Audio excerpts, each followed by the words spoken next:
इयत्ता 10वी विषय विज्ञान आणि तंत्रज्ञान भाग 1 धडा पहिला गुरुत्वाकर्षण. प्रस्तावना. मुलांनो, वर फेकलेला चेंडू सरळ रेषेत खाली येणे, झाडावरील फळ जमिनीवर पडणे हे पृथ्वीच्या गुरुत्वाकर्षणामुळे घडते. वस्तुमान असलेल्या कोणत्याही दोन वस्तूंच्या एकमेकांकडे आकर्षिल्या जाण्याच्या प्रवृत्तीला गुरुत्वाकर्षण असं म्हणतात. गुरुत्वाकर्षणाचे बल हे एक वैश्विक बल असून ते केवळ पृथ्वीवरील दोन वस्तूंमध्येच नव्हे तर कोणत्याही दोन खगोलीय वस्तूंमध्येही प्रयुक्त होते. हे आपण मागील इयत्तेत पाहिलेच आहे. आता आपण मागील इयत्तेत या बलाविषयी काय शिकलो आहोत ते थोडं आठवूया. मुलांनो, सांगा बरं, एखाद्या वस्तूवर बल लावल्यास काय परिणाम होतो?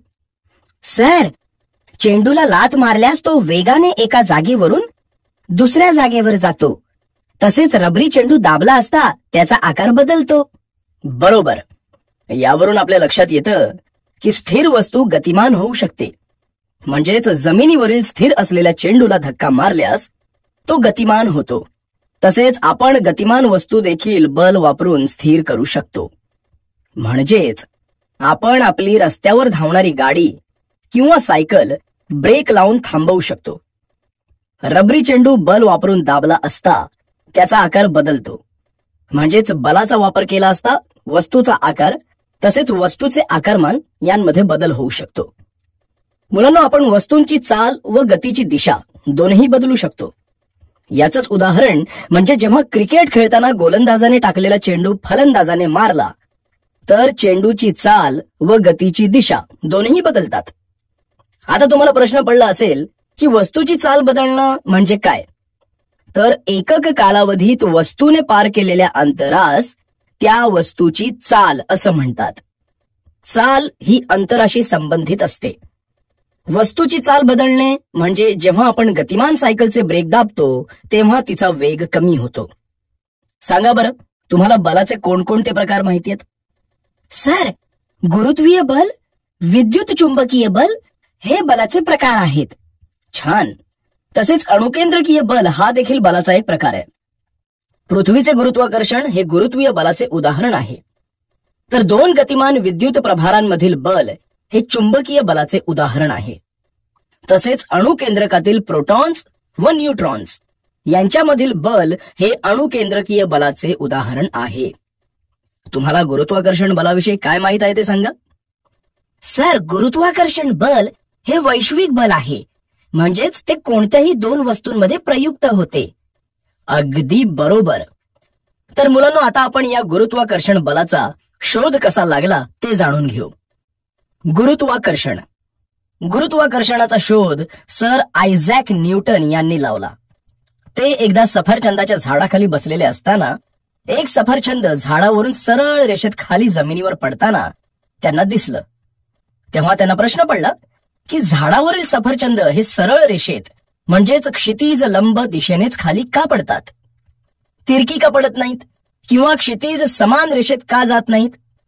यावर खूप विचार केल्यानंतर सर न्यूटन यांच्या लक्षात आलं की झाडावरून पडणाऱ्या सफरचंदाला पृथ्वी स्वतःकडे आकर्षित करीत असेल व या आकर्षण बलाची दिशा ही पृथ्वीच्या केंद्राकडे असेल. तसेच झाडावरील सफरचंदापासून पृथ्वीच्या केंद्रकाकडे जाणारी दिशा ही तिरकस नसून क्षितिज लंब आहे. म्हणून सफरचंद हे झाडावरून क्षितिज लंब दिशेने खाली पडते. या आकृतीमध्ये पृथ्वीवर एक सफरचंदाचे झाड दाखवले आहे. मुलांनो, सफरचंदाला स्वतःचे असे वजन असते. वजन म्हणजे वस्तुमानावर जेवढे गुरुत्वीय बल कार्य करते त्याला वजन म्हणतात. सफरचंदावरील बल हे पृथ्वीच्या केंद्राच्या दिशेने असते. म्हणजेच सफरचंदाच्या स्थानापासून पृथ्वीच्या पृष्ठभागाला ते लंब असते. तसेच आकृतीत आपल्याला चंद्र आणि पृथ्वी यांच्यामधील गुरुत्वाकर्षण बल दाखविले आहे. न्यूटनने विचार केला की हे बल पृथ्वीपासून खूप दूरवर असलेल्या चंद्रासारख्या वस्तूंवरही प्रयुक्त होत असेल का? हे समजण्यासाठी मुलांनो, तुम्ही विविध ग्रहांच्या गुरुत्वीय बलासंदर्भातील सादरीकरणांचा संग्रह करा. बल व गती. वस्तूवर बल कार्य करते तेव्हा तिच्या गतीमध्ये किंवा आकारामध्ये बदल होतो. म्हणजेच वस्तूच्या दिशेत किंवा गतीत बदल घडवून आणण्यासाठी बल वापरणे आवश्यक असते. मुलांनो, आता आपण न्यूटनचे गतिविषयक 3 नियम कोणते ते आठवूया. पहिला नियम, एखाद्या वस्तूवर कोणतेही बाह्य असंतुलित बल कार्य करत नसेल तर त्या वस्तूचा वेग बदलत नाही, अर्थात त्या वस्तूचे त्वरण घडत नाही. म्हणजेच बल लावले नसताना वस्तू जर स्थिर असेल तर ती स्थिर राहील, तिला गती असेल तर ती एकाच वेगाने व दिशेने पुढे जात राहील. दुसरा नियम, न्यूटनचा गतीविषयक दुसरा नियम आपल्याला असा सांगतो की वस्तूवर कार्य करत असणाऱ्या बलाची सदिश बेरीज ही त्या वस्तूचे वस्तुमान आणि तिचे त्वरण यांच्या गुणाकारा इतकी असते. म्हणजेच बल बरोबर वस्तुमान गुणिले त्वरण. तिसरा नियम, न्यूटनचा गतीविषयक तिसरा नियम म्हणजे जेव्हा एक वस्तू दुसऱ्या वस्तूवर बल लावते त्याच वेळी दुसरी वस्तू देखील पहिल्या वस्तूवर तेवढ्याच प्रमाणात उलट दिशेने बल लावते. परिचय शास्त्रज्ञांचा. सर आयझॅक न्यूटन 1642 ते 1727 हे आधुनिक काळातील अग्रगण्य शास्त्रज्ञ मानले जातात. त्यांना भौतिकशास्त्राचे जनक म्हणूनही ओळखले जाते. त्यांचा जन्म इंग्लंडमध्ये झाला. गुरुत्वाकर्षणाला गणितीय सूत्रात बसवण्यात प्रथम सर आयझॅक न्यूटन यशस्वी ठरले. त्यांनी गतीची समीकरणे, गतीचे नियम व गुरुत्वाकर्षणाचा सिद्धांत आपल्या प्रिन्सिपिया या ग्रंथात मांडला. त्याआधी केपलरने ग्रहांच्या कक्षेचे वर्णन करणारे 3 नियम मांडले होते. परंतु ग्रह या नियमाप्रमाणे भ्रमण का करतात यामागील कारणांचे स्पष्टीकरण दिले नव्हते. नंतर सर आयझॅक न्यूटन यांनी आपल्या गुरुत्वाकर्षण सिद्धांताच्या आणि नियमांच्या सहाय्याने गणितीय पद्धतीने ते नियम सिद्ध केले. यामुळे न्यूटनचे नियम सर्वमान्य झाले. न्यूटनने प्रकाश, ध्वनी, उष्णता व गणित या क्षेत्रांमध्येही उल्लेखनीय कार्य केले. त्यांनी गणिताच्या कॅल्क्युलस या नवीन शाखेचा शोध लावला.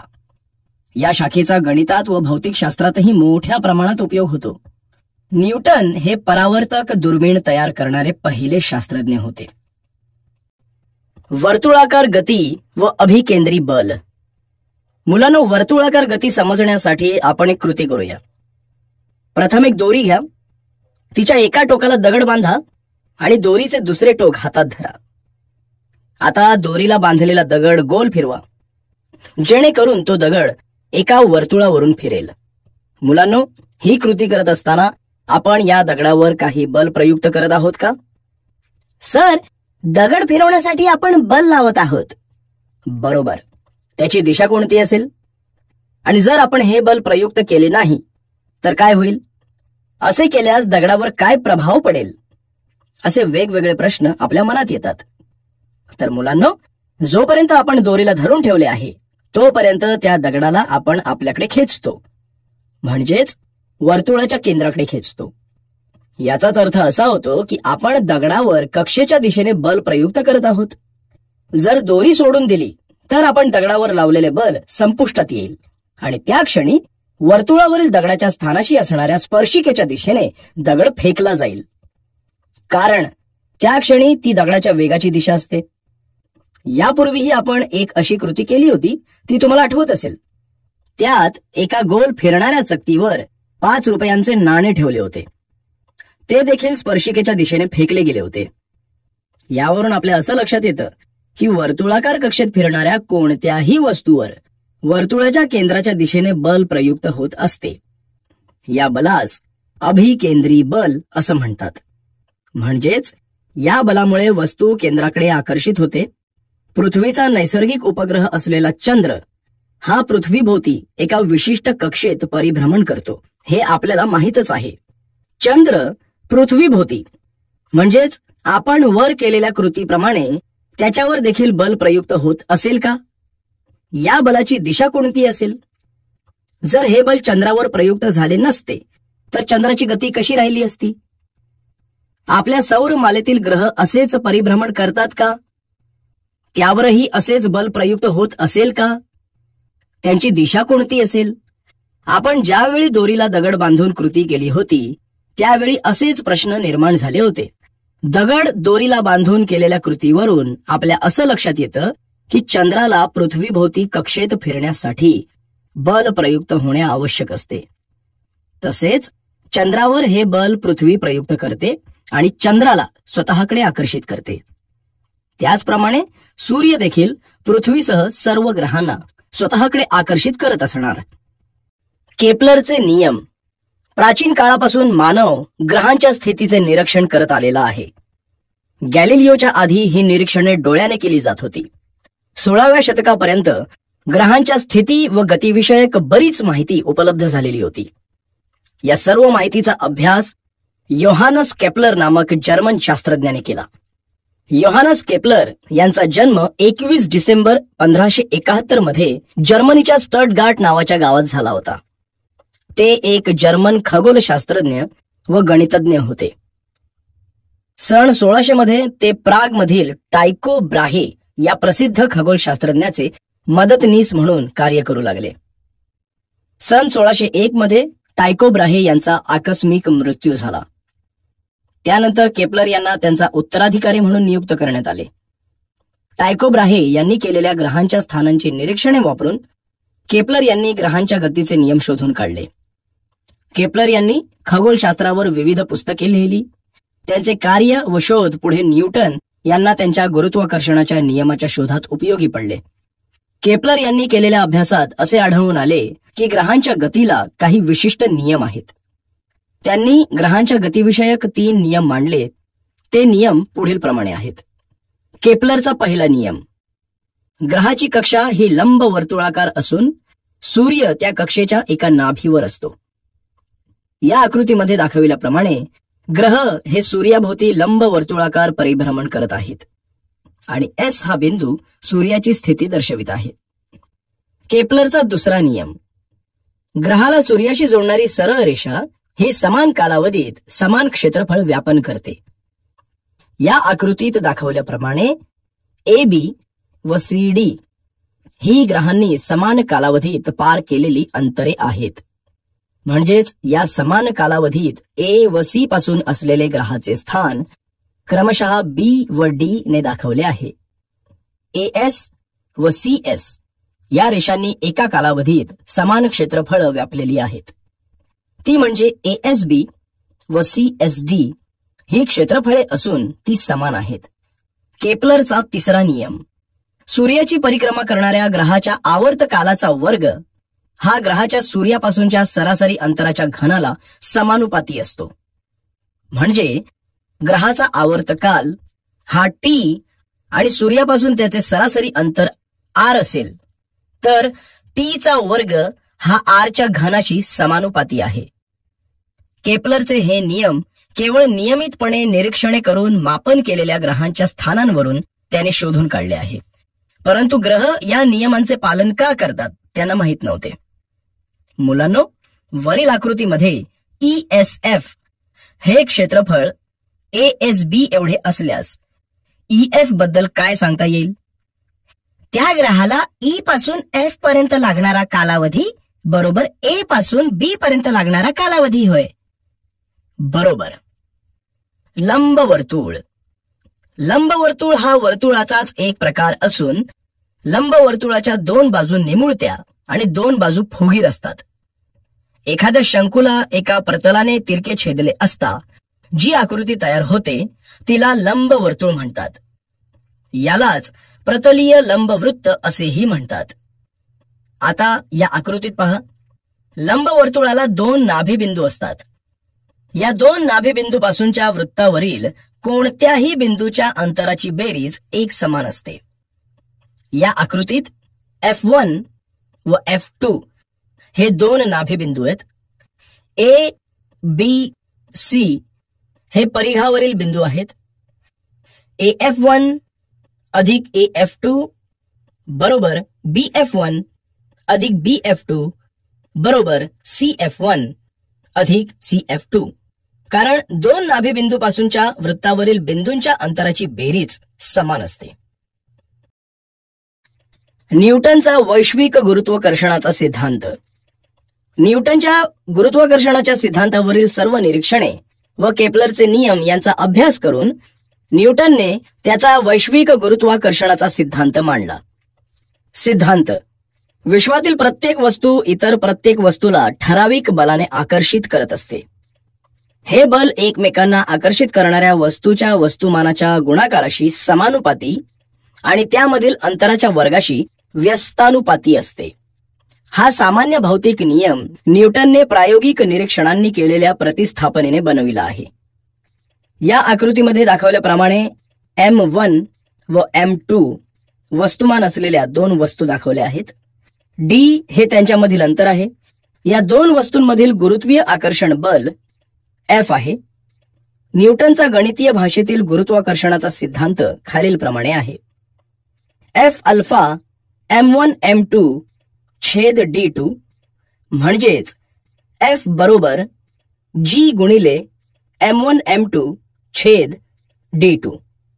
इथे M1 पहिले वस्तुमान, M2 दुसरे वस्तुमान, F दोन्ही वस्तुमानांमध्ये असलेले प्रयुक्त बल आहे आणि D दोन वस्तुमानांच्या केंद्रांना जोडणारे अंतर आहे. तर G हा गुरुत्व स्थिरांक असून त्यास वैश्विक गुरुत्वीय स्थिरांक म्हणतात. थोडक्यात काय तर दोन वस्तूंपैकी जर एका वस्तूचे वस्तुमान दुप्पट केले तर त्यामधील गुरुत्वीय बल हे दुप्पट होते आणि वस्तूमधील अंतर दुप्पट केले तर बल 1/4 होते.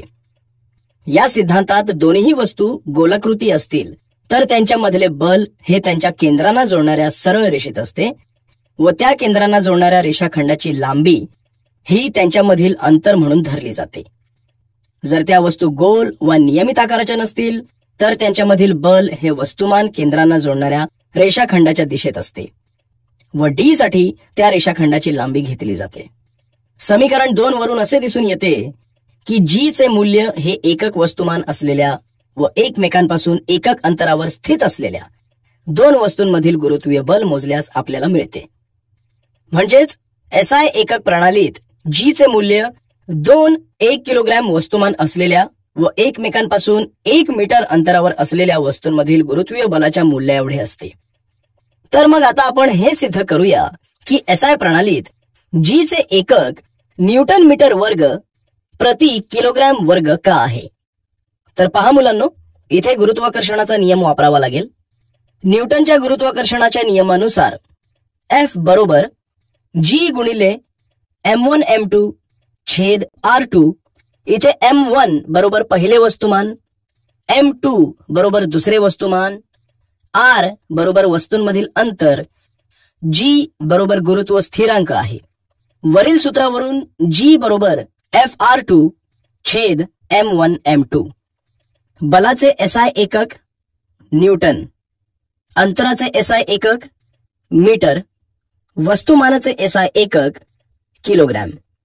म्हणून G बरोबर न्यूटन मीटर वर्ग प्रति किलोग्रॅम वर्ग आहे.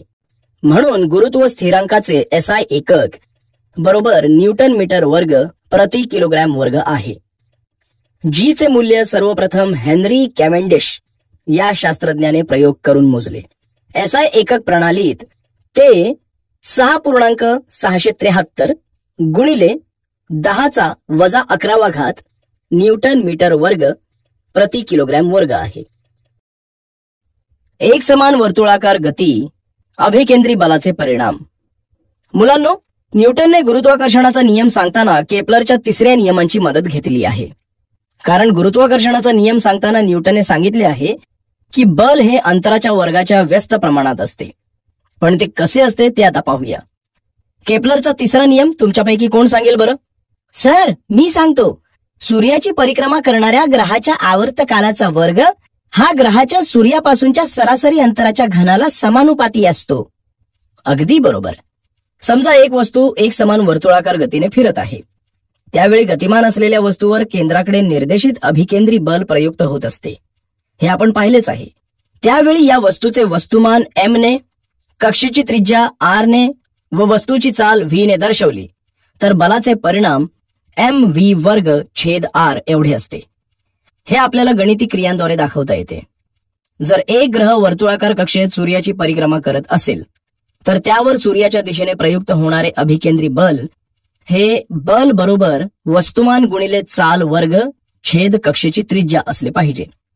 इथे M बरोबर ग्रहाचे वस्तुमान, V बरोबर ग्रहाची चाल, R बरोबर ग्रहाच्या वर्तुळाकार कक्षेची त्रिज्या म्हणजेच ग्रहाचे सूर्यापासूनचे अंतर आहे. ग्रहाची चाल ही त्याचा आवर्तकाल म्हणजेच सूर्याभोवती एक परिक्रमा करण्याचा कालावधी व त्रिज्या वापरून काढू शकतो. तर चाल काढण्याचे सूत्र असे आहे: चाल बरोबर कापलेले अंतर छेद त्यासाठी लागलेला काळ. ग्रहाने एका परिक्रमेत पार केलेले अंतर बरोबर कक्षेचा परीघ. म्हणून कक्षेचा परीघ बरोबर 2πr.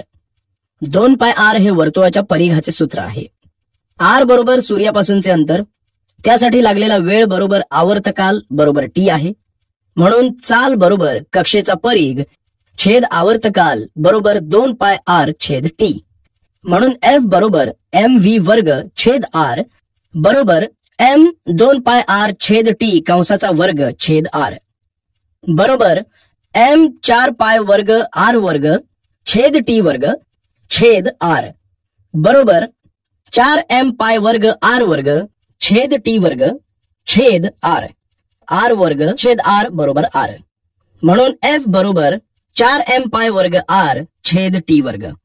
या समीकरणास 4m पाय वर्ग r छेद t वर्गला r वर्गने गुणल्यास व भागल्यास आपल्यास मिळते की f बरोबर 4m पाय वर्ग r गुणिले r वर्ग छेद r वर्ग गुणिले t वर्ग बरोबर 4m पाय वर्ग r घन छेद r वर्ग t वर्ग.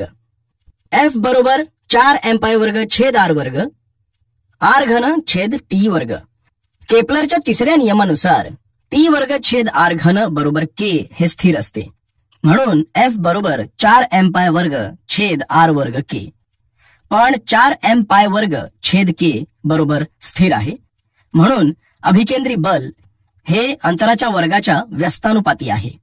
यावरून न्यूटनच्या असे लक्षात आले की सूर्य व ग्रह यांमध्ये जे अभिकेंद्री बल असते ते ग्रहाच्या परिभ्रमणास कारणीभूत असते.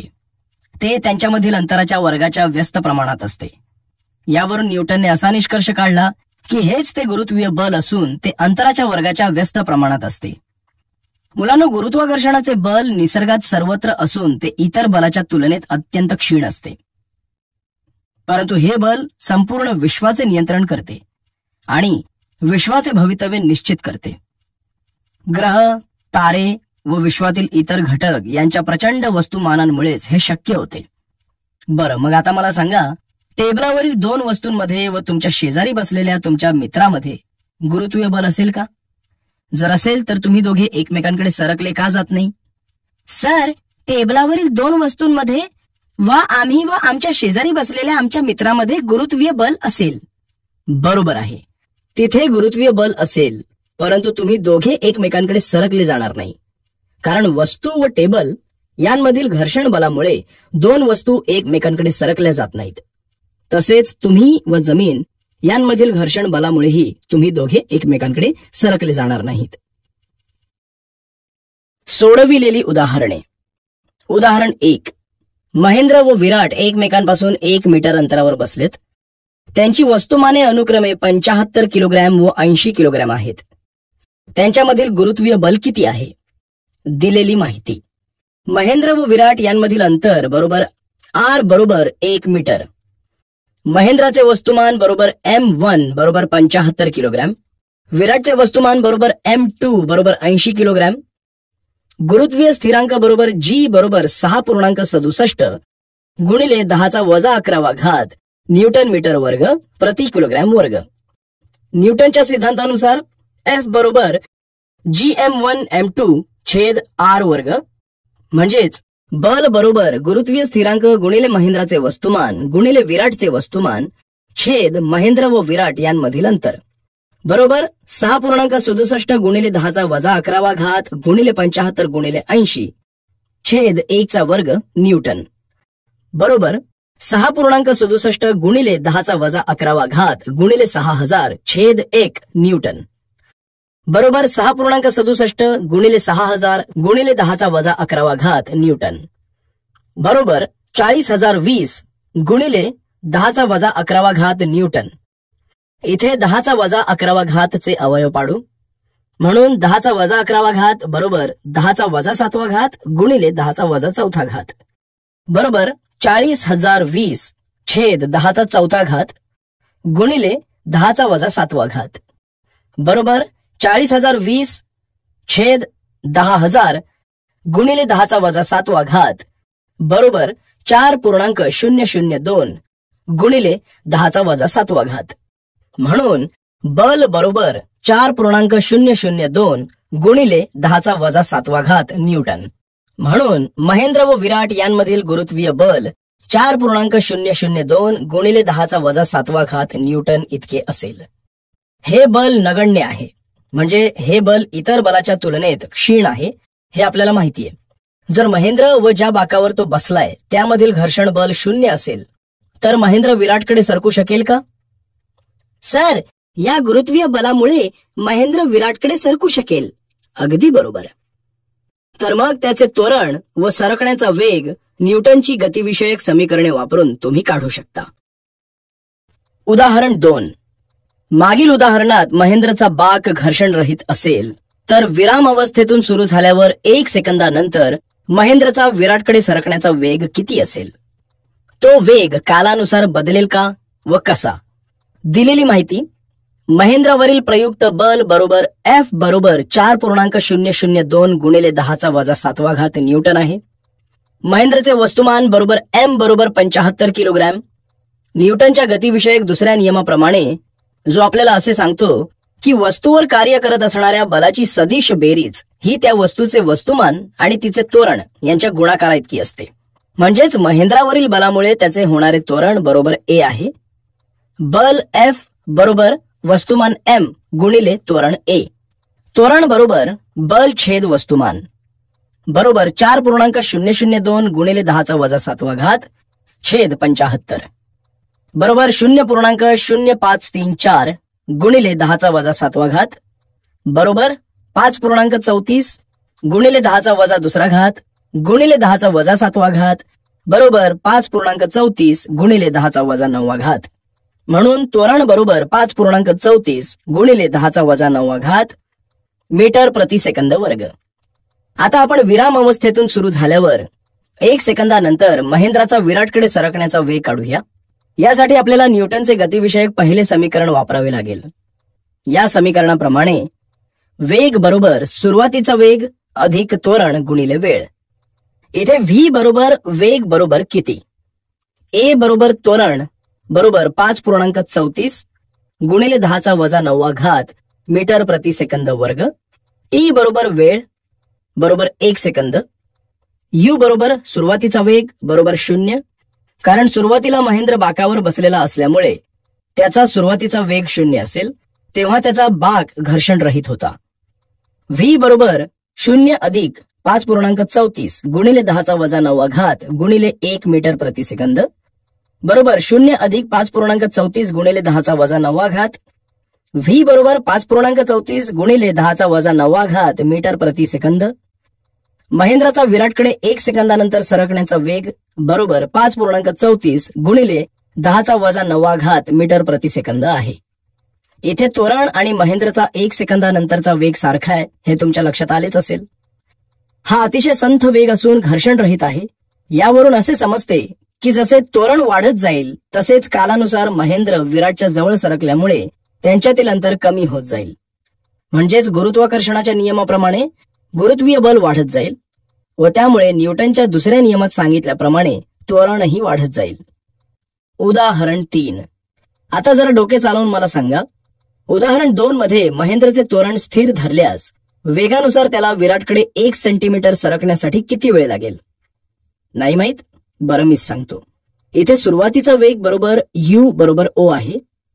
मुलांनो, इथे न्यूटनच्या नियमानुसार s बरोबर विस्थापन, u बरोबर सुरुवातीचा वेग, t बरोबर वेळ, a बरोबर त्वरण आहे. म्हणून विस्थापन s बरोबर ut अधिक 1/2 at वर्ग बरोबर 0 अधिक 1/2 at वर्ग, ज्या अर्थी u बरोबर 0 त्या अर्थी ut बरोबर 0 गुणिले t बरोबर 0. म्हणून s बरोबर 1/2 at वर्ग, t वर्ग बरोबर 2s छेद a, म्हणून t बरोबर वर्गमुळात 2s छेद a. t बरोबर वर्गमुळात 2 गुणिले 1 गुणिले 10⁻² मीटर छेद 5.34 गुणिले 10⁻⁹ मीटर प्रति सेकंद वर्ग. a बरोबर महेंद्रचा 1 सेकंदानंतरचा वेग, बरोबर 5.34 गुणिले 10⁻⁹ मीटर प्रति सेकंद वर्ग बरोबर वर्गमुळात 0.3745 गुणिले 10⁻⁷ सेकंद वर्ग बरोबर वर्गमुळात 3.745 गुणिले 10⁻⁶ सेकंद वर्ग बरोबर 1935 सेकंद. सेकंदाचे रूपांतर मिनिटात करू म्हणून टी बरोबर 32 मिनिटे 15 सेकंद. म्हणून महेंद्रला विराटकडे 1 सेंटीमीटर सरकण्यासाठी 32 मिनिटे 15 सेकंद लागतील. माहित आहे का तुम्हाला मुलांनो भरती ओहोटी म्हणजे काय? सर, महासागराच्या जलसंचयातील पाण्याच्या पातळीत ठराविक कालांतराने पुन्हा पुन्हा चढ उतार होतात, यास भरती ओहोटी म्हणतात.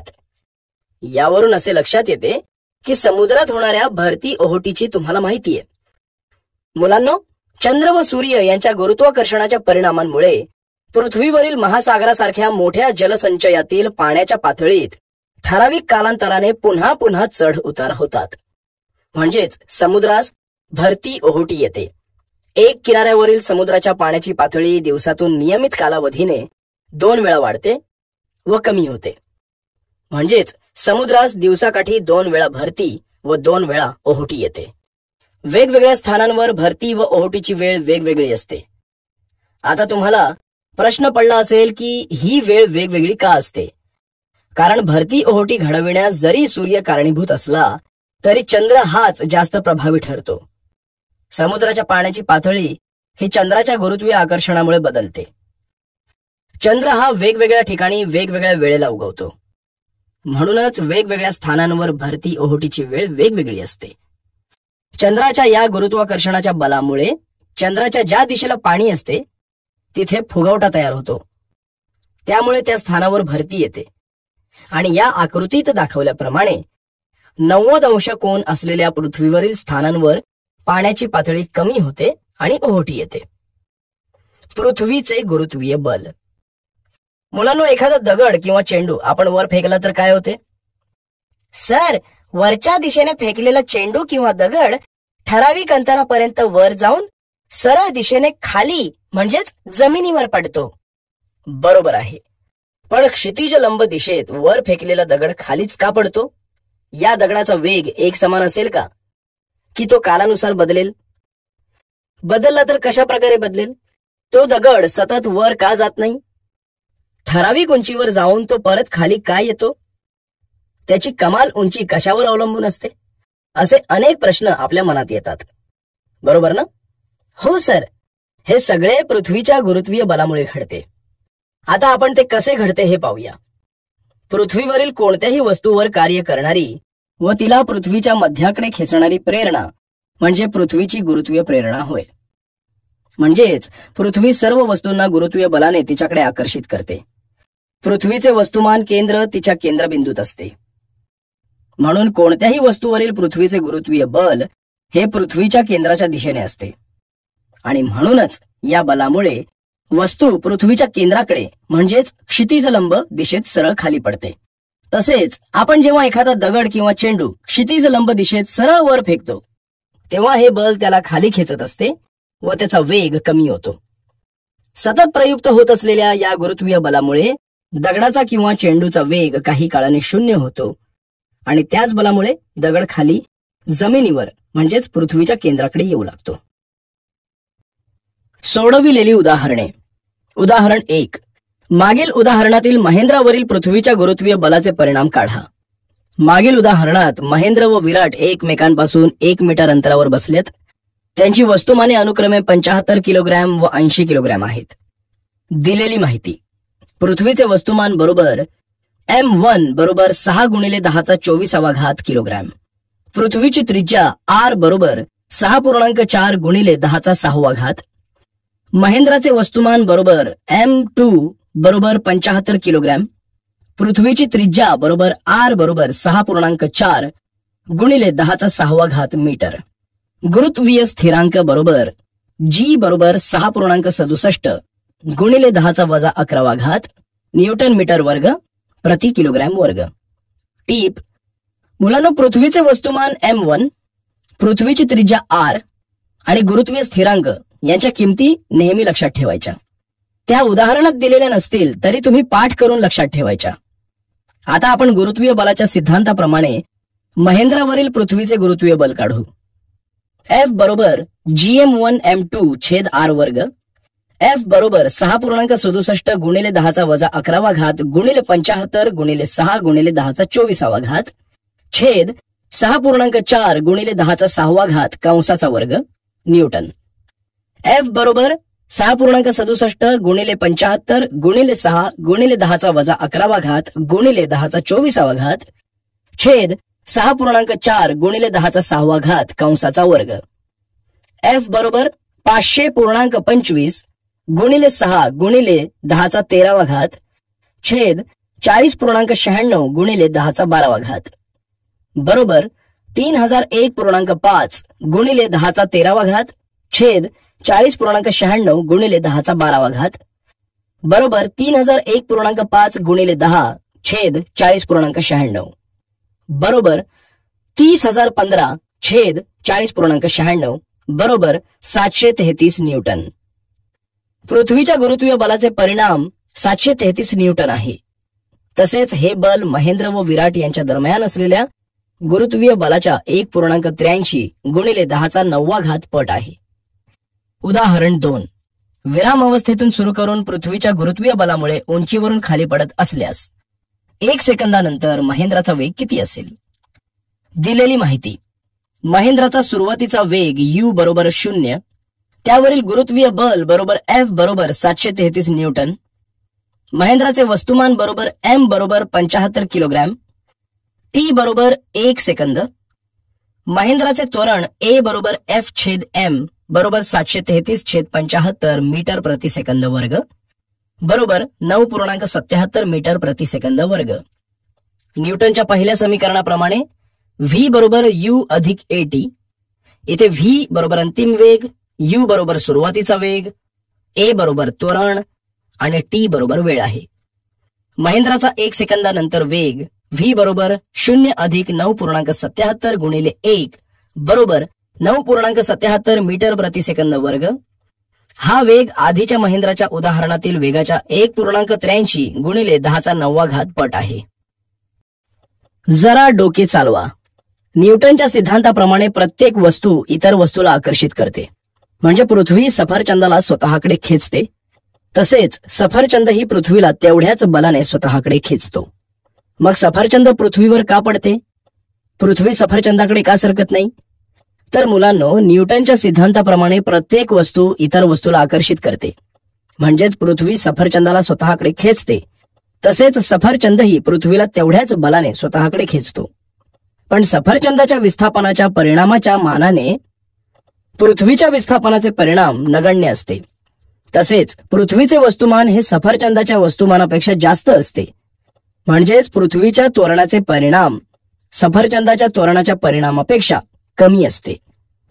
मुलांनो, पृथ्वीच्या गुरुत्वीय बलाविषयी अभ्यास केल्यानंतरही एक प्रश्न राहतोच. चंद्र व इतर ग्रह पृथ्वीवर का पडत नाहीत? चंद्र हा पृथ्वीभोवती परिक्रमा करतो हे आपल्याला माहीतच आहे. पण चंद्र पृथ्वीभोवती परिक्रमा का करतो? तर पृथ्वीचे गुरुत्वीय बल चंद्रावरही प्रयुक्त होत असल्यामुळे चंद्र पृथ्वीभोवती परिक्रमा करतो. तसेच पृथ्वीभोवती परिक्रमा करणाऱ्या इतर उपग्रहांवर देखील पृथ्वीचे गुरुत्वीय बल प्रयुक्त झालेले असते. म्हणूनच चंद्र व उपग्रह पृथ्वीभोवती फिरतात. पृथ्वी त्यांना स्वतःकडे आकर्षित करते, परंतु ते सफरचंदाप्रमाणे पृथ्वीवर पडत नाहीत. कारण चंद्र व इतर कृत्रिम उपग्रहांना त्यांच्या कक्षेतील वेग असतो. हा वेग त्यांना नसता तर ते सफरचंदाप्रमाणे पृथ्वीवर खाली पडले असते. पृथ्वीचे गुरुत्व त्वरण. मुलांनो, त्वरण म्हणजे वेग बदलाचा दर. तर आता आपण पृथ्वीचे गुरुत्व त्वरण म्हणजे काय ते समजून घेऊ. जेव्हा उंचावरून एखादी वस्तू खाली पडते तेव्हा त्या वस्तूमध्ये असेच त्वरण असते आणि हे त्वरण गुरुत्वाकर्षणामुळे होते. म्हणूनच या त्वरणाला गुरुत्व त्वरण असे म्हणतात. पृथ्वी तिच्या जवळील सर्व वस्तूंवर गुरुत्वीय बल प्रयुक्त करते हे आपल्याला माहीतच आहे. न्यूटनच्या दुसऱ्या नियमानुसार एखाद्या वस्तूवर आपण बल वापरले तर त्या वस्तूचे त्वरण होते. या नियमानुसार पृथ्वीच्या गुरुत्वीय बलामुळेही वस्तूंचे त्वरण होते. यास पृथ्वीचे गुरुत्व त्वरण असे म्हणतात. त्वरण ही एक सदिश राशी आहे. पृथ्वीचे गुरुत्व त्वरण हे G या अक्षराने दर्शविले जाते. पृथ्वीच्या गुरुत्व त्वरणाचे मूल्य G बरोबर 9.8 मीटर प्रति सेकंद वर्ग आहे. पृथ्वीचे गुरुत्व त्वरण हे त्वरणाची दिशा तिच्या गुरुत्वीय बलाप्रमाणे म्हणजे पृथ्वीच्या केंद्राकडे क्षितिज लंब दिशेत असते. मुलांनो, सांगा पाहू, पृथ्वीचे गुरुत्वाकर्षण नसते तर काय झाले असते? सर, पृथ्वीचे गुरुत्वाकर्षण नसते तर कोणतीही वस्तू पृथ्वीकडे आकर्षित झाली नसती. बरोबर आहे. गुरुत्वाकर्षण नसते तर वरती फेकलेल्या वस्तू पृथ्वीवर खाली पडल्या नसत्या. आता सांगा, G चे मूल्य दुप्पट असते तर काय झाले असते? गुरुत्वीय स्थिरांकाचे मूल्य दुप्पट झाले असते तर कोणत्याही दोन वस्तूमधील गुरुत्वीय बल हे त्याच्या दुप्पट झाले असते. बरोबर आहे. तसेच पृथ्वीचे गुरुत्व त्वरणही दुप्पट झाले असते. पृथ्वीच्या पृष्ठभागावरील गुरुत्व त्वरणाचे मूल्य. पृथ्वीच्या पृष्ठभागावरील G चे मूल्य किती असते ते काढू. मुलांना, न्यूटनच्या नियमाप्रमाणे पृथ्वीच्या केंद्रापासून R अंतरावर असलेल्या m वस्तुमानाच्या वस्तूवरील गुरुत्वीय बल व त्या वस्तूचे त्वरण खाली दाखविल्याप्रमाणे काढता येते. इथे पृथ्वीच्या केंद्रापासूनचे वस्तूचे अंतर बरोबर R, वस्तूचे वस्तुमान बरोबर m, गुरुत्वीय स्थिरांक बरोबर G बरोबर 6.67 गुणिले 10⁻11 पृथ्वीचे वस्तुमान बरोबर m बरोबर 6 गुणिले 10⁻24 आहे. म्हणून गुरुत्वीय बल F बरोबर गुरुत्वीय स्थिरांक गुणिले वस्तुमान गुणिले वस्तूचे वस्तुमान छेद अंतराचा वेग. समीकरण 3. m हे पृथ्वीचे वस्तुमान आहे. न्यूटनच्या दुसऱ्या नियमानुसार बल बरोबर वस्तुमान गुणिले त्वरण म्हणजेच F बरोबर mg. समीकरण 4. समीकरण 3 व 4 वरून म्हणून mg बरोबर gmm छेद r वर्ग म्हणून G बरोबर gm छेद r वर्ग. समीकरण 5. इथे r हा पृथ्वीच्या केंद्रापासून काही अंतरावर ठेवलेल्या वस्तूचे अंतर दाखवतो. परंतु जर वस्तू ही पृथ्वीच्या पृष्ठभागावर स्थिर असेल तर r बरोबर पृथ्वीची त्रिज्या. म्हणून पृथ्वीच्या पृष्ठभागावरील G चे मूल्य खालीलप्रमाणे असेल. G बरोबर gm छेद r वर्ग. समीकरण 6. G बरोबर 6.67 गुणिले 10⁻11 गुणिले 6 गुणिले 10⁻24 छेद 6.4 गुणिले 10⁻6 कंसाचा वर्ग. पृथ्वीची त्रिज्या बरोबर R बरोबर 6.4 गुणिले 10⁻24 दिली आहे. म्हणून G बरोबर 9.77 मीटर प्रति सेकंद वर्ग. समीकरण 7. G चे SI एकक हे मीटर प्रति सेकंद वर्ग आहे. येथील G ची किंमत म्हणजेच त्वरण हे केवळ पृथ्वीचे वस्तुमान m व तिची त्रिज्या R वर अवलंबून असते. म्हणूनच ते पृथ्वीवरील कोणत्याही वस्तूसाठी समान असते. वस्तूच्या कुठल्याही गुणधर्मावर ते अवलंबून नसते. सांगा पाहू, जर पृथ्वीचे वस्तुमान दुप्पट असते व त्रिज्या अर्धी असती तर G चे मूल्य किती असते ते आता आपण काढूया. समजा पृथ्वीचे वस्तुमान बरोबर m, पृथ्वीचे दुप्पट वस्तुमान बरोबर 2m, पृथ्वीची त्रिज्या बरोबर r, पृथ्वीची अर्धी त्रिज्या बरोबर r छेद 2, गुरुत्वीय स्थिरांक बरोबर G आहे. म्हणून पृथ्वीचे गुरुत्व त्वरण G बरोबर gm गुरुत्वीय स्थिरांक गुणिले पृथ्वीचे वस्तुमान छेद पृथ्वीच्या त्रिज्येचा वर्ग r वर्ग म्हणजेच G बरोबर gm छेद r वर्ग. म्हणून G1 बरोबर gm1 छेद r1 वर्ग. समीकरण 1. म्हणून G2 बरोबर gm2 छेद r2 वर्ग. समीकरण 2. समीकरण 2 ला समीकरण 1 ने भागूया. G2 छेद G1 बरोबर gm2 छेद r2 वर्ग छेद gm1 छेद r1 वर्ग. म्हणून G2 छेद G1 बरोबर m2 छेद m1 गुणिले r1 छेद r2 कंसाचा वर्ग.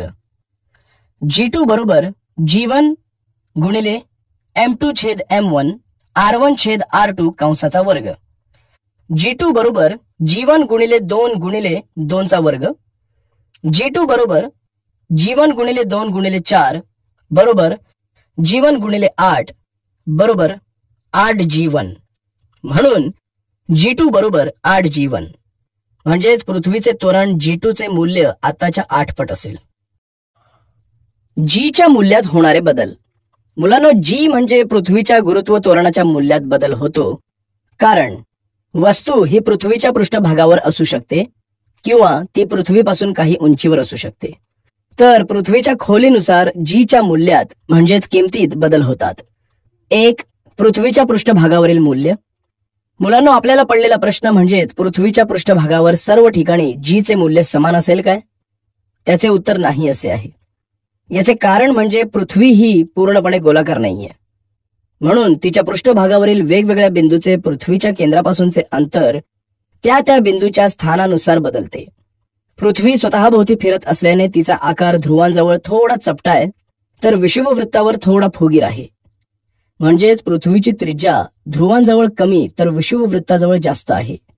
म्हणून जीचे मूल्य ध्रुवांवर सर्वात जास्त म्हणजे 9.832 मीटर प्रति सेकंद वर्ग आहे.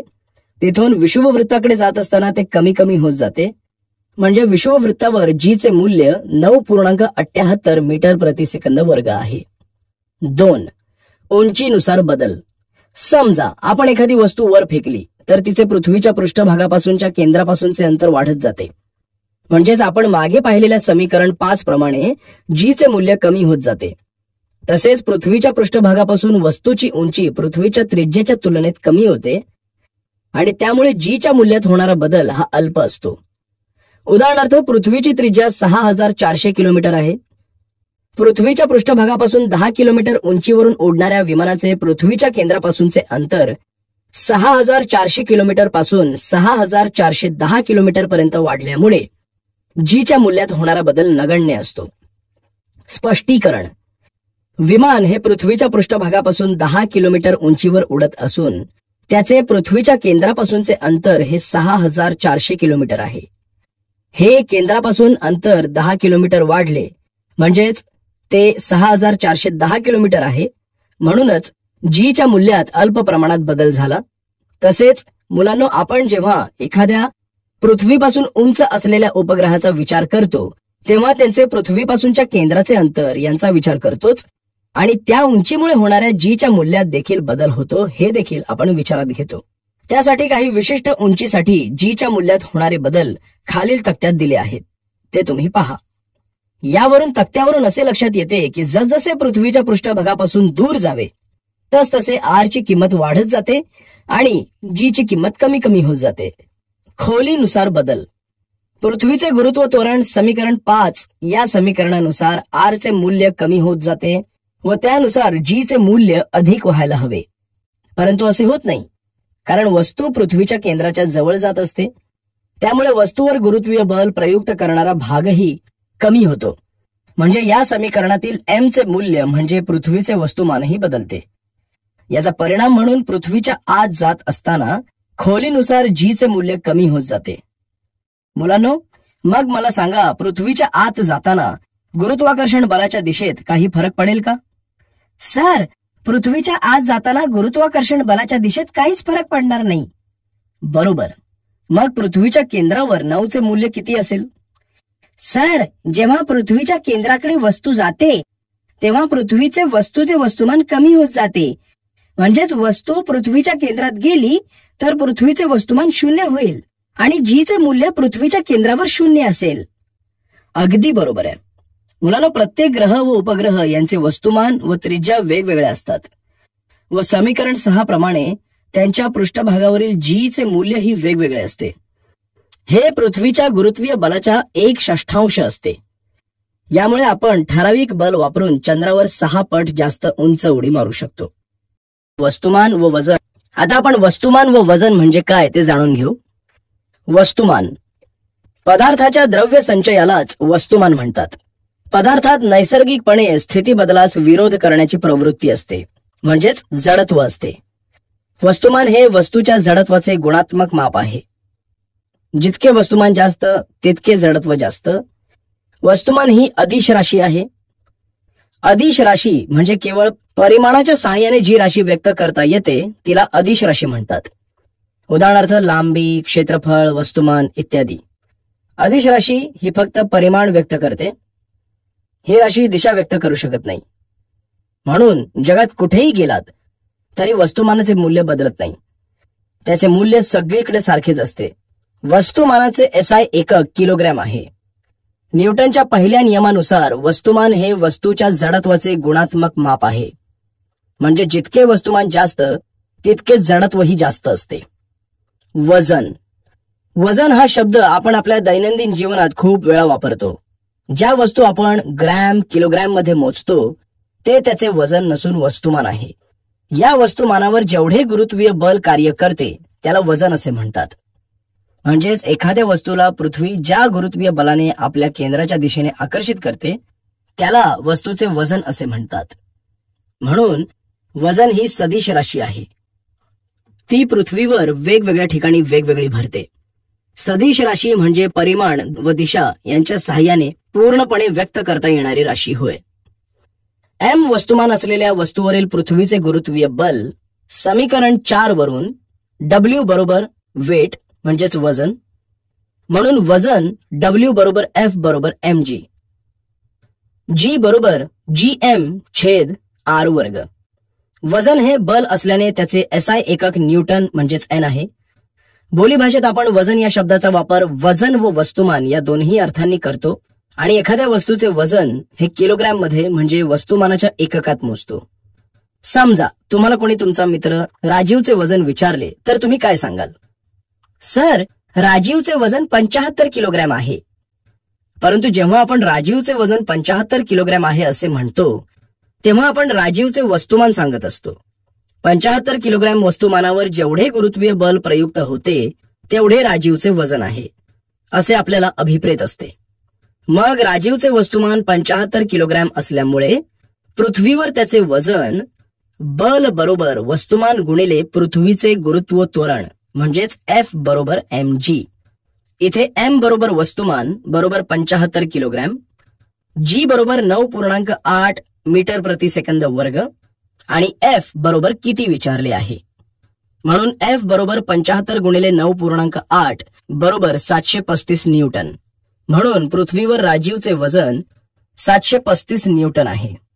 तसेच 1 किलोग्रॅम वस्तुमानाचे वजन पृथ्वीवर बल बरोबर वस्तुमान गुणिले पृथ्वीचे गुरुत्व त्वरण म्हणजेच F बरोबर mg.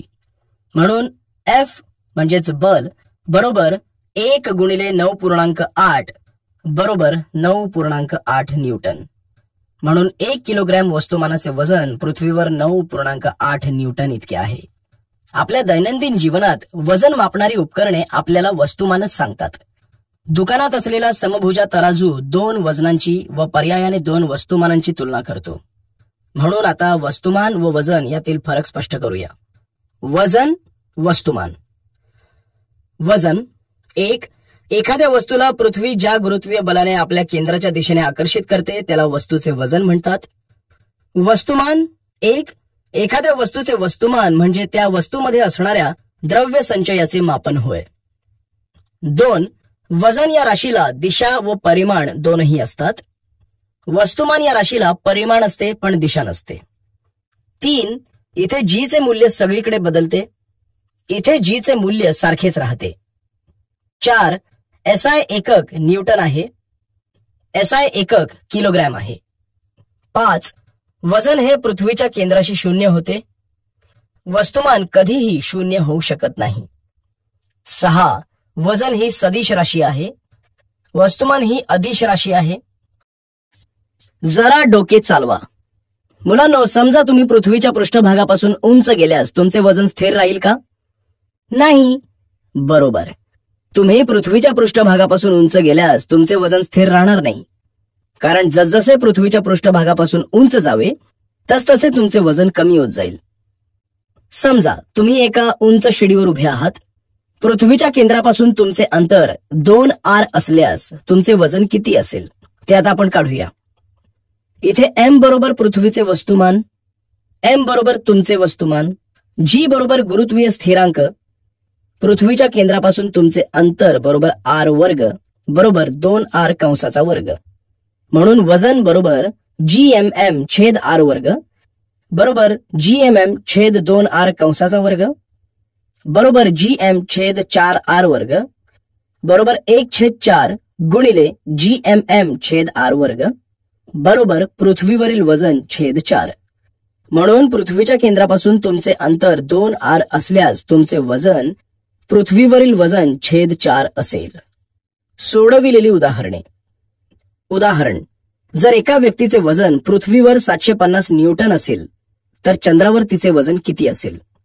मुलांनो, चंद्राचे वस्तुमान पृथ्वीच्या वस्तुमानाच्या 1/81 पट आहे. तर त्याची त्रिज्या पृथ्वीच्या त्रिज्येच्या 1/3.7 पट आहे. दिलेली माहिती पृथ्वीवरील वजन बरोबर 750 न्यूटन, पृथ्वीचे वस्तुमान me, चंद्राचे वस्तुमान mm. म्हणून या दोन्ही वस्तुमानांचे गुणोत्तर बरोबर पृथ्वीवरील वस्तुमान छेद चंद्राचे वस्तुमान बरोबर me छेद mm बरोबर 81. पृथ्वीची त्रिज्या बरोबर re, चंद्राची त्रिज्या बरोबर rm. म्हणून पृथ्वीची त्रिज्या re व चंद्राच्या त्रिज्येचे rm गुणोत्तर बरोबर पृथ्वीची त्रिज्या छेद चंद्राची त्रिज्या बरोबर re छेद rm बरोबर 3.7. समजा व्यक्तीचे वस्तुमान बरोबर mkg मानू. पृथ्वीवरील व्यक्तीचे वस्तुमान बरोबर mg बरोबर 750 न्यूटन.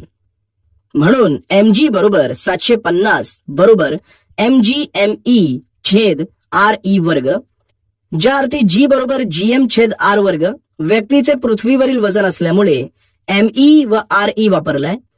म्हणून m बरोबर 750 re वर्ग छेद gme समीकरण 1.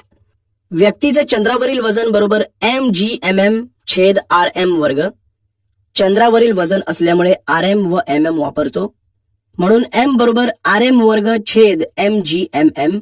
परंतु समीकरण 1 मध्ये m बरोबर rm वर्ग छेद gmm वापरून rm वर्ग छेद gmm बरोबर 750 re वर्ग छेद gme बरोबर 750 re वर्ग छेद gme गुणिले gmm छेद rm वर्ग बरोबर 750 re वर्ग छेद rm वर्ग गुणिले mm छेद me बरोबर 750 गुणिले 3.7 कंसाचा वर्ग गुणिले 1/81 बरोबर 750 गुणिले 13.69 गुणिले 1/81 बरोबर 10,267.5/81 बरोबर 126.8 न्यूटन.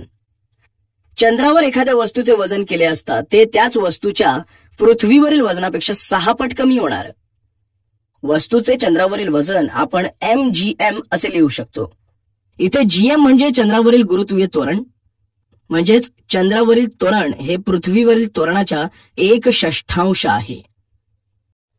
माहित आहे का तुम्हाला गुरुत्वीय लहरी? मुलांनो, आपण जेव्हा पाण्यात दगड फेकतो तेव्हा लहरी निर्माण होतात. तसेच दोरीचे दोन्ही टोक धरून हलविल्यास त्यावरही लहरी निर्माण होतात. हे आपण पाहिलेच आहे. प्रकाश हा देखील एक प्रकारचा तरंग आहे. त्यास विद्युत चुंबकीय तरंग असे म्हणतात. गॅमा किरण, क्ष किरण, अतिनील किरण, अवरक्त किरण, सूक्ष्म तरंग व रेडिओ तरंग यांचा देखील आपण अभ्यास केलाय. हे सर्व विद्युत चुंबकीय तरंगाचे वेगवेगळे प्रकार आहेत. हे तरंग खगोलीय वस्तूमुळे निर्माण होतात व आपण आपल्या उपकरणांद्वारे त्यांना ग्रहण करतो. या लहरीद्वारेच आपल्याला संपूर्ण विश्वाची माहिती मिळते. आता आपण गुरुत्वीय लहरी म्हणजे काय ते समजून घेऊया. अवकाश व काल यांच्या पटलावरील लहरींना गुरुत्वीय लहरी म्हणतात. ज्याप्रमाणे पाण्यात दगड टाकल्यावर तरंग निर्माण होतात आणि हे तरंग सर्व दिशांना पसरतात, त्याचप्रमाणे गुरुत्वीय लहरी स्रोतापासून सर्व दिशांना पसरतात. इसवी सन 1916 मध्ये अल्बर्ट आइन्स्टाईन यांनी गुरुत्वीय लहरींचे अस्तित्व दर्शविले होते. गुरुत्वीय लहरींमुळे घडलेले बदल हे तात्पुरते असतात. गुरुत्वीय लहरी या विद्युत चुंबकीय लहरींपेक्षा पूर्णपणे वेगळ्या असतात. गुरुत्वीय लहरींचा वेग प्रकाशाच्या वेगा इतकाच असतो. त्या कोणत्याही पदार्थातून प्रवास करू शकतात. त्यामुळे प्रकाशाच्या लहरींप्रमाणेच गुरुत्वीय लहरींमध्ये कोणतीही वस्तू असल्यास त्याची सावली निर्माण होत नाही. या लहरी अत्यंत क्षीण असतात, त्यामुळे त्यांना शोधणे कठीण जाते. या लहरी देखील खगोलीय वस्तू उत्सर्जित करतात. या लहरींना शोधण्यासाठी शास्त्रज्ञांनी अतिशय संवेदनशील उपकरणे विकसित केली आहेत. यामध्ये लिगो म्हणजेच लेझर इंटरफेरोमॅट्रिक ग्रॅव्हिटेशनल वेव्ह ऑब्झर्वेटरी हे यंत्र प्रमुख आहे. लिगो अवकाश कालांचे अतिसूक्ष्म आकुंचन प्रसरण सुद्धा टिपू शकते. शास्त्रज्ञांनी सन 2016 मध्ये आईन्स्टाईनच्या भाकितानंतर बरोबर 100 वर्षांनी खगोलीय स्रोतांपासून येणाऱ्या गुरुत्वीय लहरींचा शोध लावलाय. या शोधात भारतीय शास्त्रज्ञांचे मोठे मोलाचे योगदान आहे. या शोधामुळे विश्वाची माहिती मिळवण्याचा एक नवा मार्ग खुला झालाय.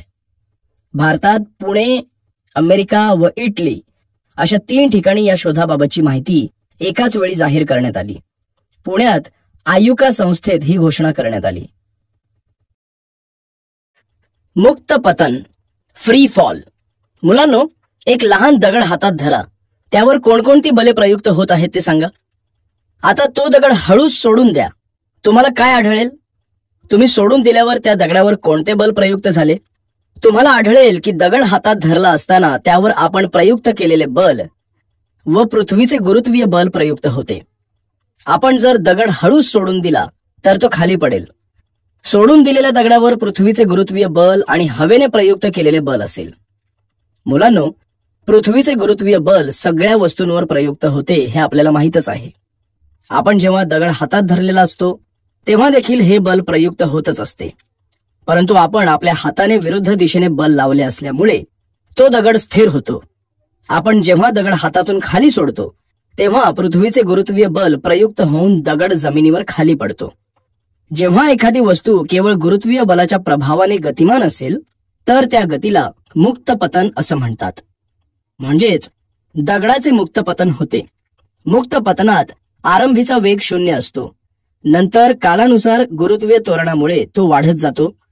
पृथ्वीवर मुक्त पतनाच्या वेळी हवेशी होणाऱ्या घर्षणामुळे वस्तूच्या गतीला विरोध होतो व वस्तूवर प्लावक बलही कार्य करते.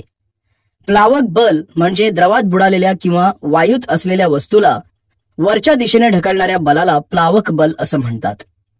यावरून असं लक्षात येतं की मुक्त पतन हे हवेत होऊ शकत नाही, कारण हवेचे बल दगडावर प्रयुक्त झाल्याने त्याच्या गतीला विरोध होईल. म्हणूनच मुक्त पतन हे केवळ निर्वातातच शक्य आहे. मुक्त पतनात वस्तूचा जमिनीवर पडतानाचा वेग व त्यास लागणारा कालावधी आपण न्यूटनचे समीकरण वापरून काढू शकतो. मुक्त पतनासाठी त्वरण हे g असते व आरंभीचा म्हणजेच सुरुवातीचा वेग u म्हणजे 0 असतो. हे लक्षात घेऊन ही समीकरणे तयार होतात. v बरोबर gt. इथे v बरोबर अंतिम वेग, t बरोबर कालावधी आणि g बरोबर त्वरण आहे. s बरोबर 1/2 gt वर्ग. इथे s बरोबर कापलेले अंतर, t बरोबर कालावधी, g बरोबर a बरोबर त्वरण आहे. v वर्ग बरोबर 2gs. मुलांना नेहमी लक्षात ठेवा की सरळ वर फेकलेल्या वस्तूच्या गतीचा अभ्यास करताना g चे मूल्य g ऐवजी ऋण g धरावे लागेल, कारण या गतीत त्वरण हे वेगाच्या विरुद्ध दिशेने असते. g चे परिणाम तेवढे असले तरी या त्वरणामुळे दगडाचा वेग वाढत नाही तर कमी होत असतो. चंद्र व कृत्रिम उपग्रह हे देखील केवळ पृथ्वीच्या गुरुत्वीय बलाच्या प्रभावाखाली गतिशील असतात. त्यामुळे चंद्र व कृत्रिम उपग्रह हे मुक्त पतनाचे उदाहरण आहे. माहित आहे का तुम्हाला, आपण पाहिले की पृथ्वीवरील एका स्थानावर जी चे मूल्य सगळ्या वस्तूंसाठी एक समान असते. म्हणून आपण कुठल्याही 2 वस्तू एकाच उंचीवरून सोडल्यास एकाच वेळी जमिनीवर पोहोचतात. त्यांचे वस्तुमान व इतर कुठल्याही गुणधर्माचा या कालावधीवर परिणाम होत नाही. हा प्रयोग प्रत्यक्ष गॅलिलिओने सुमारे इसवी सन 1590 मध्ये इटली या देशातील पिसा या शहरात केला. गॅलिलिओने 2 वेगवेगळ्या वस्तुमानाचे गोल तेथील झुकलेल्या मनोऱ्यावरून एकाच वेळेस खाली सोडले तर ते एकाच वेळेस जमिनीवर पडतात हे सिद्ध केले. समजा आपण एक जड दगड आणि एक पीस जर उंचावरून एकाच वेळेस सोडले तर ते एकाच वेळी जमिनीवर पोहोचताना दिसतील का? तर नाही, कारण पिसाचे हवेशी घर्षण होते. तसेच पिसावर प्लावक बल प्रयुक्त होते. त्यामुळे पीस तरंगत हळूहळू जमिनीवर खाली येते व दगडापेक्षा उशिराने पोहोचते. तसेच दगडाचे वजन हे हवेमुळे प्रयुक्त होणाऱ्या बलापेक्षा जास्त असते. त्यामुळे दगडाच्या गतीवर परिणाम करण्यास ते कमी पडते. परंतु शास्त्रज्ञांनी हा प्रयोग निर्वातात म्हणजे हवा नसलेल्या ठिकाणी केला असून दगड व पीस दोनही वस्तू एकाच वेळेस जमिनीवर पोहोचतात हे सिद्ध केले. सोडविलेली उदाहरणे. उदाहरण 1. एक 3 किलोग्रॅम वस्तुमानाचा लोहगोल 125 मीटर उंचीवरून खाली पडला. जी चे मूल्य 10 मीटर प्रति सेकंद वर्ग आहे असं धरून खालील राशींचे मूल्य काढा. अ. जमिनीपर्यंत पोहोचण्यासाठी लागलेला कालावधी. ब. जमिनीपर्यंत पोहोचताना असलेला वेग. क. अर्ध्या वेळेस असलेली त्याची उंची. दिलेली माहिती. लोहगोलाचे वस्तुमान m बरोबर 3 किलोग्रॅम. कापलेले एकूण अंतर s बरोबर 125 मीटर. आरंभीचा वेग बरोबर u बरोबर 0. त्वरण बरोबर a बरोबर g बरोबर 10 मीटर प्रति सेकंद वर्ग. अ. जमिनीपर्यंत पोहोचण्यासाठी लागलेला कालावधी. न्यूटनच्या दुसऱ्या समीकरणाप्रमाणे विस्थापन बरोबर सुरुवातीचा वेग गुणिले कालावधी अधिक 1/2 त्वरण गुणिले वेळेचा वर्ग म्हणजेच s बरोबर ut अधिक 1/2 at वर्ग. म्हणून 125 बरोबर 0t अधिक 1/2 गुणिले 10 गुणिले t चा वर्ग बरोबर 5t चा वर्ग. म्हणून 125 बरोबर 5t वर्ग. म्हणून t वर्ग बरोबर 125/5. म्हणून t वर्ग बरोबर 25. म्हणून t बरोबर 5 सेकंद. म्हणून t बरोबर 5 सेकंद. लोहगोल हा 5 सेकंदात जमिनीपर्यंत पोहोचेल. ब. आता आपण लोहगोलाचा जमिनीपर्यंत पोहोचतानाचा वेग काढूया. त्यासाठी आपण न्यूटनचे पहिले समीकरण वापरू. इथे अंतिम वेग बरोबर सुरुवातीचा वेग अधिक त्वरण गुणिले कालावधी आहे. म्हणजेच अंतिम वेग v बरोबर u अधिक at. म्हणून v बरोबर 0 अधिक 10 गुणिले 5. म्हणून v बरोबर 50 मीटर प्रति सेकंद. लोहगोलाचा जमिनीवर पोहोचतानाचा वेग 50 मीटर प्रति सेकंद असेल. क. अर्ध्या वेळेस असलेली लोहगोलाची उंची काढू. एकूण वेळ बरोबर t बरोबर 5 सेकंद. एकूण वेळेचा अर्धा वेळ t बरोबर 5/2. म्हणून t बरोबर 2.5 सेकंद. अर्ध्या वेळेत लोहगोलाने कापलेले अंतर बरोबर सेकंद. न्यूटनच्या दुसऱ्या समीकरणाप्रमाणे विस्थापन बरोबर आरंभीचा वेग गुणिले वेळ अधिक 1/2 त्वरण गुणिले वेळेचा वर्ग म्हणजेच s बरोबर ut अधिक 1/2 at वर्ग. म्हणून s बरोबर 0 अधिक 1/2 गुणिले 10 गुणिले 2.5 चा वर्ग. म्हणून s बरोबर 5 गुणिले 6.25. म्हणून s बरोबर 31.25 m. म्हणून अर्ध्या वेळेस लोहगोलाची उंची बरोबर 125 वजा 31.25 बरोबर 93.75 मीटर असेल. उदाहरण 2. एक टेनिसचा चेंडू वर फेकला व तो 4.05 मीटर उंचीपर्यंत पोहोचून खाली आला. त्याचा सुरुवातीचा वेग किती होता? त्याला खाली येण्यास एकूण किती वेळ लागेल? जी चे मूल्य 10 मीटर प्रति सेकंद वर्ग. दिलेली माहिती. चेंडूचा वर जाताना अंतिम वेग v बरोबर 0. चेंडूने पार केलेले अंतर s बरोबर 4.05 मीटर. चेंडूचे त्वरण a बरोबर ऋण g बरोबर ऋण 10 मीटर प्रति सेकंद वर्ग. न्यूटनच्या तिसऱ्या समीकरणानुसार अंतिम वेगाचा वर्ग बरोबर सुरुवातीच्या वेगाचा वर्ग अधिक 2 गुणिले त्वरण गुणिले विस्थापन म्हणजेच v वर्ग बरोबर u वर्ग अधिक 2as. म्हणून 0 बरोबर u वर्ग अधिक 2 गुणिले ऋण 10 गुणिले 4.05. म्हणून 0 बरोबर u वर्ग अधिक ऋण 20 गुणिले 4.05. म्हणून 0 बरोबर u वर्ग वजा 81. म्हणून u वर्ग बरोबर 81. म्हणून u बरोबर 9 मीटर प्रति सेकंद. म्हणून चेंडूचा आरंभीचा वेग u बरोबर 9 मीटर प्रति सेकंद आहे. आता आपण चेंडूची खाली येतानाची क्रिया पाहूया. समजा चेंडू t वेळात खाली येतो.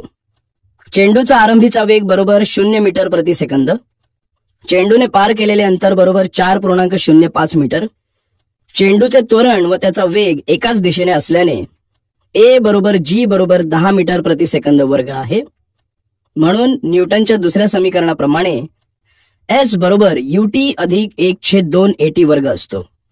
म्हणून 4.05 बरोबर 0 अधिक 1/2 गुणिले 10 गुणिले टी चा वर्ग, म्हणून 4.05 बरोबर 5t वर्ग. म्हणून टी वर्ग बरोबर 4.05/5 बरोबर 0.81 बरोबर 0.9s. म्हणून चेंडूला खाली येण्यास 0.9 सेकंद लागतील. त्याला वर जाण्यासही तितकाच वेळ लागेल. म्हणून चेंडूला लागणारा एकूण वेळ बरोबर 2 गुणिले 0.9 बरोबर 1.8 सेकंद आहे. जरा डोके चालवा. न्यूटनच्या गुरुत्वाकर्षणाच्या नियमाप्रमाणे अधिक वस्तुमान असलेल्या वस्तूवर पृथ्वीचे गुरुत्वीय बल अधिक असते. मग ती वस्तू कमी वस्तुमान असलेल्या वस्तूहून अधिक वेगाने खाली का पडत नाही? मुलांनो, न्यूटनच्या गतिविषयक दुसऱ्या नियमाप्रमाणे बल बरोबर वस्तुमान गुणिले त्वरण म्हणजेच F बरोबर ma समीकरण 1 आणि न्यूटनच्या गुरुत्वाकर्षणाच्या वैश्विक सिद्धांतानुसार F बरोबर gmm/r वर्ग समीकरण 2. समीकरण 1 व 2 वरून ma बरोबर gmm/r वर्ग म्हणून a बरोबर gmm/r वर्ग हे त्वरण आहे. त्वरण हे वस्तूच्या वस्तुमानावर अवलंबून नसते हे यावरून स्पष्ट होते. त्यामुळे अधिक वस्तुमानाची वस्तू व कमी वस्तुमानाची वस्तू सारख्याच वेगाने खाली पडतात. गुरुत्वीय स्थितीज ऊर्जा ग्रॅव्हिटेशनल पोटेन्शियल एनर्जी. ऊर्जा म्हणजे कार्य करण्याची क्षमता वस्तूच्या विशिष्ट स्थितीमुळे किंवा स्थानामुळे त्यात जी ऊर्जा सामावलेली असते तिला स्थितीज ऊर्जा म्हणतात. उदाहरणार्थ, एक लोखंडी गोळा उंचावरून सरळ जमिनीवर खाली पडला तर जमिनीला इजा पोहोचते किंवा तेथे खळगा पडतो, म्हणजेच तेथे काही कार्य होते. यावरून असे लक्षात येते की उंचीवर असताना लोखंडी गोळ्यात ऊर्जा असते. नुसता गोळा जमिनीवर ठेवला तर ते कार्य करत नाही, म्हणजेच ही ऊर्जा सापेक्ष म्हणजे स्पष्ट दिसणारी असते व पृष्ठभागापासून वस्तूंची उंची वाढल्यास ती वाढत जाते. वस्तूतील स्थितीज ऊर्जा ही आपल्याला तिचे वजन म्हणजेच वस्तुमान m व गुरुत्व त्वरण g आणि पृथ्वीच्या पृष्ठभागापासूनची उंची h यांच्या गुणाकाराने मिळते. म्हणून पृथ्वीची गुरुत्वीय स्थितीज ऊर्जा mgh म्हणजेच वस्तुमान गुणिले गुरुत्व त्वरण गुणिले उंची असते. परंतु मुलांनो, जेव्हा h चे मूल्य अधिक असते तेव्हा g चे मूल्य उंचीप्रमाणे कमी होत जाते. वस्तू ही पृथ्वीपासून अनंत अंतरावर असताना g चे मूल्य 0 असते आणि अशा वेळी वस्तूवर पृथ्वीचे गुरुत्व बलही कार्य करीत नाही. त्यामुळे तेथे वस्तूची गुरुत्वीय स्थितीज ऊर्जा 0 घेणे अधिक योग्य ठरते. अर्थात स्थितीज ऊर्जा 0हूनही कमी असेल तर ती ऋण घेतली जाते. वस्तू पृथ्वीच्या पृष्ठभागापासून h उंचीवर असताना तिची गुरुत्वीय ऊर्जा बरोबर ऋण गुरुत्वीय स्थिरांक गुणिले पृथ्वीचे वस्तुमान गुणिले पदार्थाचे वस्तुमान छेद पृथ्वीची त्रिज्या अधिक पृथ्वीच्या पृष्ठभागापासूनची उंची म्हणजेच ऋण gmm छेद r अधिक h एवढी घेतली जाते. इथे r बरोबर पृथ्वीची त्रिज्या आणि m बरोबर पृथ्वीचे वस्तुमान आहे. मुक्त वेग एस्केप वेलोसिटी. मुलांना, आपण चेंडू वर फेकल्यावर तो ठराविक अंतरापर्यंत जाऊन परत खाली येतो. हे पृथ्वीच्या गुरुत्वाकर्षणामुळे घडते हे आपण पाहिले. विशिष्ट उंचीवर जाऊन त्याचा वेग 0 होतो व चेंडू खाली पडतो. त्याची कमाल उंची ही त्याच्या सुरुवातीच्या वेगावर अवलंबून असते. म्हणून न्यूटनच्या तिसऱ्या समीकरणाप्रमाणे अंतिम वर्गाचा वेग v वर्ग बरोबर सुरुवातीच्या वेगाचा वर्ग u वर्ग अधिक 2 गुणिले त्वरण a गुणिले विस्थापन s म्हणजेच v वर्ग बरोबर u वर्ग अधिक 2as आहे. इथे v बरोबर चेंडूचा अंतिम वेग बरोबर 0, a बरोबर ऋण g म्हणून 0 बरोबर u वर्ग अधिक 2 ऋण gs म्हणून ऋण u वर्ग बरोबर ऋण 2gs म्हणून u वर्ग बरोबर 2gs म्हणून चेंडूची कमाल उंची बरोबर s बरोबर u वर्ग छेद 2g आहे. आपण जेव्हा चेंडू जितक्या वेगाने वर फेकतो तितक्या वेगाने तो जास्त उंचीवर जातो. याचा परिणाम म्हणजे सुरुवातीचा वेग जितका जास्त असेल तितका जास्त चेंडू पृथ्वीच्या आकर्षणाचा प्रतिकार करू शकतो आणि तितका जास्त तो वर जाऊ शकतो. आपण वर g चे मूल्य पाहिले ते भूपृष्ठाच्या उंचीनुसार कमी होत जाते. म्हणून उंचीवर गेल्यावर चेंडूवरील पृथ्वीचे आकर्षण कमी होते. आपण जर चेंडूचा आरंभीचा वेग वाढवत गेलो तर तो अधिकाधिक उंच जाईल. जर आपण एका विशिष्ट वेगाने चेंडू वर फेकला तर तो पृथ्वीच्या गुरुत्वाकर्षणावर मात करू शकतो व पृथ्वीवर परत पडू शकणार नाही. आरंभ वेगाच्या या विशिष्ट मूल्यास मुक्तिवेग असं म्हणतात, कारण मुक्ती वेगाने वर फेकलेली वस्तू पृथ्वीच्या गुरुत्वाकर्षणापासून मुक्त होते. मुक्तिवेगाचे सूत्र आपण ऊर्जा अक्षय्यतेचा सिद्धांत पुढील प्रमाणे मांडून काढू शकतो. आरंभ वेग मुक्तिवेगा एवढा असलेली पृथ्वीच्या पृष्ठभागापासून सरळ वर जाणारी वस्तू पृथ्वीच्या गुरुत्वाकर्षणापासून मुक्त होते. गुरुत्वाकर्षणाचे बल अंतराच्या वर्गाच्या व्यस्तानुपातात असल्याने ते बल अनंत अंतरावरच शून्य होते. म्हणजे वस्तूला या बलापासून मुक्त होण्यासाठी अनंत अंतरावर जावे लागते. म्हणजे वस्तू अनंत अंतरावर जाऊन स्थिर होईल.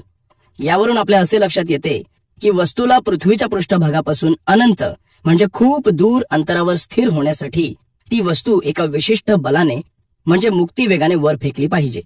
तेव्हा ती पृथ्वीच्या गुरुत्वाकर्षणावर मात करून अनंत अंतरावर स्थिर होईल. एम वस्तुमान असलेल्या वस्तूची ऊर्जा. पृथ्वीच्या पृष्ठभागावरील गतीची ऊर्जा बरोबर 1/2 वस्तुमान गुणिले अंतिम वर्ग म्हणजेच 1/2 mv वर्ग. स्थितीची ऊर्जा बरोबर ऋण गुरुत्वीय स्थिरांक गुणिले पृथ्वीचे वस्तुमान गुणिले पदार्थाचे वस्तुमान छेद पृथ्वीची त्रिज्या म्हणजेच ऋण gmm/r.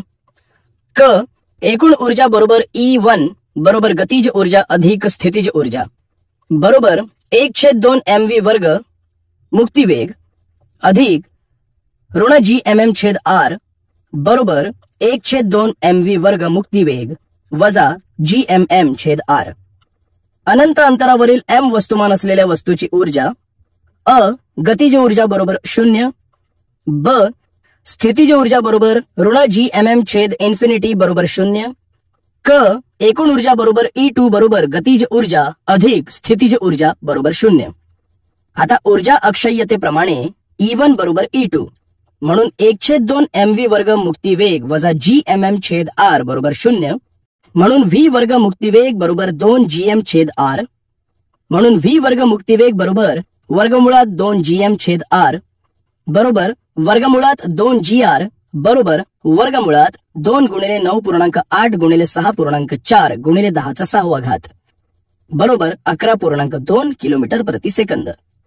आपण पाहतोच की चंद्रावर किंवा दुसऱ्या उपग्रहांवर अवकाशयाने जातात, परंतु ती पृथ्वीच्या गुरुत्वाकर्षणामुळे खाली येत नाहीत, कारण या अवकाशयानांचा आरंभीचा वेग हा मुक्तिवेगापेक्षा अधिक असतो, जेणेकरून ती याने पृथ्वीच्या गुरुत्वाकर्षण बळावर मात करून इतर ग्रहांकडे जातात.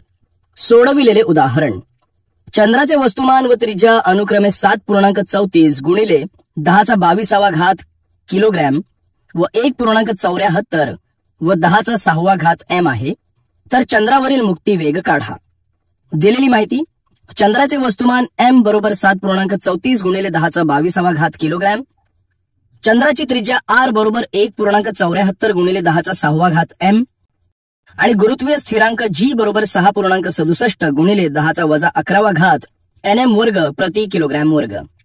म्हणून मुक्तिवेग बरोबर वर्गमुळात 2 गुणिले गुरुत्वीय स्थिरांक गुणिले चंद्राचे वस्तुमान छेद चंद्राची त्रिज्या म्हणजेच मुक्तिवेग बरोबर वर्गमुळात 2 gm/r बरोबर वर्गमुळात 2 गुणिले 6.67 गुणिले 10⁻11 गुणिले 7.34 गुणिले 10⁻22 छेद 1.74 गुणिले 10⁻⁶ बरोबर 2.37 किलोमीटर प्रति सेकंद. म्हणून चंद्रावरील मुक्तिवेग बरोबर 2.37 किलोमीटर प्रति सेकंद आहे. अवकाशातील वजनहीनता. अवकाशयानातील वस्तू व प्रवासी हे तरंगत असतात असे दिसून येते, परंतु हे कशामुळे होते, का होते असे प्रश्न आपल्याला पडतात. अवकाशयान हे पृथ्वीपासून उंचावर असते, तरीही तेथे गुरुत्व त्वरणाचे मूल्य 0 नसते. अवकाश स्थानकावर त्वरणाचे मूल्य हे पृथ्वी पृष्ठभागावरील मूल्याच्या तुलनेत केवळ 11% कमी असते. त्यामुळे अवकाशयानाची उंची हे वजनहीनतेचे कारण नाही. त्याची वजनविरहित अवस्था ही मुक्त पतनाच्या अवस्थेमुळे होते. यानाच्या कक्षेतील वेगामुळे जरी ते प्रत्यक्षात पृथ्वीवर पडत नसले तरी त्याच्यावर केवळ गुरुत्वीय बलच प्रयुक्त होत असल्याने ते मुक्त पतनच करीत असतात. मुक्त पतनाचा वेग वस्तूच्या गुणधर्मावर अवलंबून नसतो. त्यामुळे प्रवासी, यान व त्यातील वस्तू समान वेगाने मुक्त पतन करतात. त्यामुळे एखादी वस्तू हातातून सोडली तर ती प्रवाशाच्या सापेक्ष स्थिर राहते आणि वजनरहित असल्याचे जाणवते. मुलांनो, अशा प्रकारे आपण या पाठातून गुरुत्वाकर्षणाची माहिती घेतली.